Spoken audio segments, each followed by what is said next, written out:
Hi, welcome to SP army YouTube channel. நான் உங்களில் ஒருவன். இன்னைக்கு ரொம்ப இன்ட்ரெஸ்டிங் வீடியோவை பார்க்க போறோம். இந்த மாதிரி விஷயங்கள்லாம் தமிழ்நாட்டுல நடக்குதான்ட்டு கேட்க ஆச்சரியமா இருக்கிற அளவுக்கு, அதாவது ஆப்போசிட் சைடுல ஆச்சரியமா இருக்கிற அளவுக்கு இல்ல, தமிழ்நாடு அரசியல்ல இந்த மாதிரி விஷயங்கள்லாம் நடக்குதான்னு பாக்குறதுக்கு அவ்வளவு ஆச்சரியமா இருக்கு.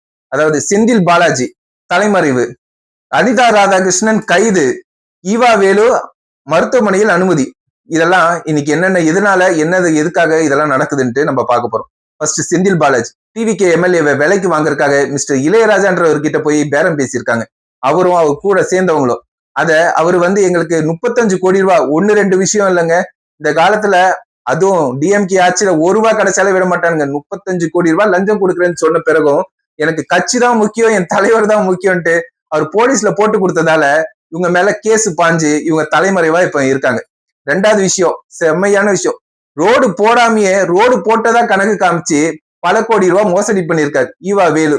கரூரில் சாலை போடாமலேயே போட்டதாக கூறி 3 கோடியே 20 லட்சம் ரூபாய் ஊழல் செய்ததாக திமுக முன்னாள் அமைச்சர் ஏவா வேலு மீது 8 பிரிவுகளில் லஞ்ச ஒழிப்புத்துறை வழக்கு பதிவு செய்துள்ளது. அத கண்டுபிடிச்சு அது ஆல்ரெடி தெரியும்.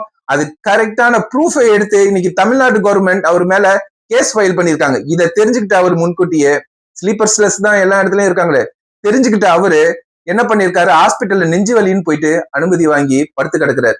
பாத்தீங்களா என்னெல்லாம் நடந்திருக்குன்னு. சும்மா இருந்த மனுஷனை வாயத்தொரன்னு சொல்லி இன்னைக்கு அவர் வாயை திறந்த பிறகு அவன் தெரிச்சு ஓடிட்டு இருக்கான். மூணாவது, மிஸ்டர் அனிதா ராதாகிருஷ்ணன் எதுக்குங்க பேசணும் அனவசியமா? அரசியல பேசணும், எதுக்கு குடும்பத்தை இழுக்கிறாங்க?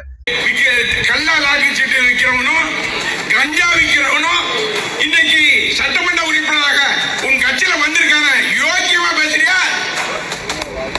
பெண்களெல்லாம் பாதுகாக்க போறேன்னு சொல்லிய முதல்ல உன்னுடைய மனைவிக்கு நீ பதில் சொல்லு, உன்னுடைய மகனுக்கு பதில் சொல்லு. நீ அமைச்சராக முதலமைச்சராக பதவியிட்டிய, உன்னுடைய மனைவி வந்தாளா இல்ல உன்னுடைய மகன் வந்தாளா? அவரோட சிஎம் பதவிக்கு தான் பொண்டாட்டி வரல, மகள் வரல, இவெல்லாம் மனுஷனா இதுன்ட்டு ஒருமையில, அதாவது மரியாதை இல்லாம பேசியிருக்காரு. பேச ஆரம்பிச்சா இந்த தூத்துக்குடி மாவட்டத்திற்கு நீ வருகின்ற போது உன்னுடைய சட்டைகள் எல்லாம் கிழிக்கக்கூடிய சூழ்நிலை எங்களுடைய தொண்டர் ஏற்படுத்துவார். நீ அன்னைக்கு கேட்டு இருந்த அவரு இதையே கண்டினியூஸா பண்ண உடனே அவர் மேல கேஸ் ஃபைல் பண்ணிருக்காங்க. நீங்க அரசியல் பேசுறதுக்கு இந்த ஊர்ல தமிழ்நாட்டுல எல்லாருக்குமே கருத்துரிமை இருக்கு. ஆனா அதை துஷ்பிரயோகம் பண்ணக்கூடாது, பர்சனல் அட்டாக் பண்ணக்கூடாது. நீ அரசியல்னா அரசியல பேசு, ஒன்னால செய்ய முடியாதது அவங்க செஞ்சாங்கன்னா செஞ்சான்னு சொல்லு, செய்ய முடிஞ்சதை செஞ்சாங்கன்னா செஞ்சான்னு சொல்லு.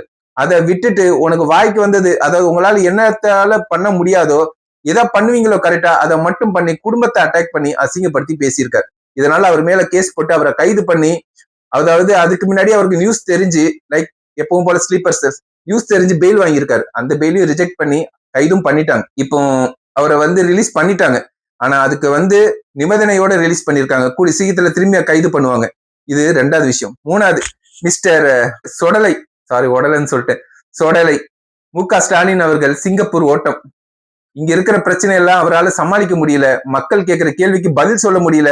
மீடியால அப்பாவை காணும் சொல்ல தெரிஞ்ச அவருக்கு, அப்பா இத்தனை வருஷமா மக்களை எப்படி செதைச்சு சின்ன பணம் ஆக்கி வச்சிருக்கான்னு அவருக்கு தெரியல. அதனால அவர் ஓட்டம்.